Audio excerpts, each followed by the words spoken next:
So good morning once again. We are still dealing with the topic of quadratic expressions and equations, and today we move to objective number 3, where we are talking about factorization, and we look at factorization under two subheadings. The first one is when the coefficient of x squared is 1. When the coefficient of x squared is 1. Now, for you to understand what we mean by coefficient, we want you to look at the expression ax squared plus bx plus c. If you look at the expression ax squared plus bx plus c, where a, b, and c are constants, that means a, b, and c represent whole numbers. It could be 1, it could be 10, it could be 5, or whichever. Such an expression in which we have ax squared plus bx plus c and a, b, and c are constants is known as a quadratic expression. Now, in this expression, a is called the coefficient of x squared, b is the coefficient of x, and c the constant term. Saying a is the coefficient of x squared, or rather a is the one that is multiplying x squared, b is the coefficient of x, meaning b multiplies x, and c is the constant term. Now, if we could go back a bit, if we expand the expression x plus 2 into x plus 5, we get the expression x squared plus 7x plus 10. You can confirm that because you already know how we do expand. Now, if we wanted to express x squared plus 7x plus 10 as a product of two factors again, if we expressed it as a product of two factors again, then, and that would be, we express it as x plus 2 into x plus 5, that process is referred to as factorization. That process is what we are referring to as factorization. That means if we have another example, we have x squared plus 7x plus 12, and we are saying this can be factorized into x plus 4 into x plus 3. Now, there are a few points I want us to note. One, that the sum of the constant terms of the factors, now the factors are x plus 4 and x plus 3. The constant term of the factor x plus 4 is 4, and the constant term of the factor x plus 3 is 3. Now, if you add those two, 4 and 3, if you add 4 and 3, they give you 7. It gives you 7, and 7 happens to be the coefficient of x in our expression up there. 7 happens to be the coefficient of x in our expression. So we have said from 1, 4 plus 3 gives us 7. Then, the next thing we need to note is, again, if you still take those two constant terms, again, that is 4 and 3, and you multiply them, if you multiply them, they will give you 12, which is the constant term in the expression that we started with. And that is the point we are making here, that the product of the constant terms of the factors,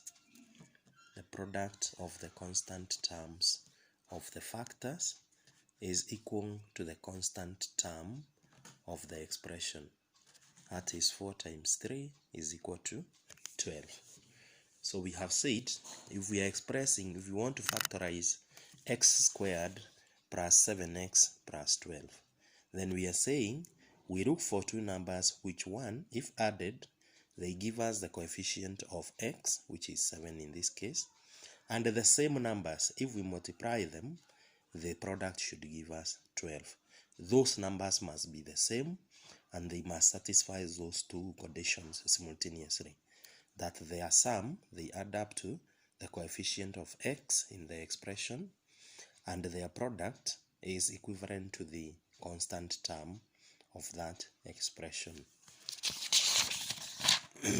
So to summarize this process, we are saying if we want to factorize the expression ax squared plus bx plus c, we want to factorize the expression ax squared plus bx plus c, where a is equal to 1.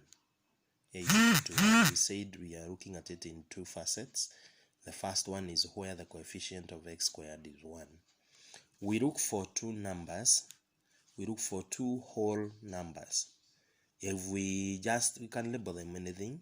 If we call them P and Q, then we are saying that the two numbers should satisfy the following conditions.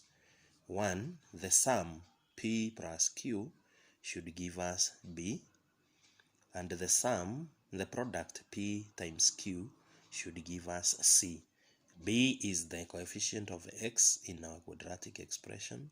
C is the constant term in the quadratic expression. I hope it's clear. We want to look at an example where we want to factorize the expression x squared plus 6x plus 5. If we want to factorize x squared plus 6x plus 5, then we will have to look for two numbers. We'll have to look for two numbers, say a and b. I said you can use any letters. We look for two numbers a and b such that the sum a plus b, if you add the two numbers you get 6. 6 is the coefficient of x in the quadratic expression. And then a times b is still the same numbers. If you multiply them, they give you the constant term in the quadratic expression. In this case, that is 5. So if we look for such numbers, we realize that the numbers which satisfy the two conditions simultaneously are 1 and 5. 1 and 5 satisfy those two conditions simultaneously. Therefore, we now split 6 into 1 and 5.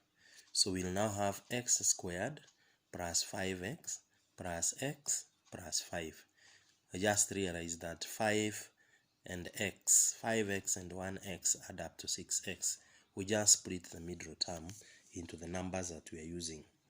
Then after that, we pair the terms of the expression. Here we have two pairs of terms. We have the first pair, which is x squared plus 5x. Then we have the second pair, which is x plus 5. Now for each pair, we check what is common and we put it outside the bracket. So for the first pair, which is x squared plus 5x, we realize x is common. So we factor out x, or we put it outside the bracket. And once we've put it outside the bracket, then within the bracket we'll have x plus 5. Again, if you multiply x by x, it gives you x squared. If you multiply x by 5, it gives you 5x. Likewise, we also pair the next pair of terms, that is x and 5. Now, whatever is common between them, we put it outside the bracket. The only thing that is common between x and 5 is 1. So we put it outside the bracket, and we now have x plus 5 again inside the bracket. I want you to note at this point that if your factorization is correct, the expression inside the bracket here and the expression inside the second bracket should be the same. Those two expressions are supposed to be the same. In this case, x plus 5, and that should always be the case. Then after that, you combine what is outside the brackets to give us another term. So we combine x and positive 1. It gives us the term or the expression x plus 1. It gives us the expression x plus 1, which is outside the bracket. Then we take one of those inside the bracket since they are the same, and therefore we only write it once, which gives us x plus 5. So by so doing, we have factorized the expression x squared plus 6x plus 5 into x plus 1 and x plus 5.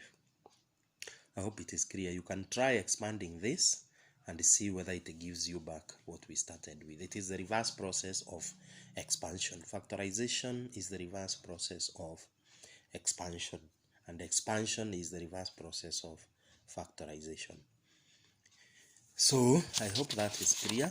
Remember, That was in cases where the value of a was 1. Now, to test on our understanding, we'll do exercise 15.3, question 1b, 2c, 3f, 4a, and last 3, 4b. Okay, within the same lesson, we also want to look at a case where the coefficient of x squared is greater than 1. Remember, the factorization we have looked at is one where the coefficient of x squared was 1. So now we want to look at cases where the coefficient of x squared is greater than 1. Now, if we have the general quadratic expression, which is ax squared plus bx plus c, in which a is greater than 1, that means the coefficient of x squared is greater than 1, we look for two numbers. We look for two numbers, p and q.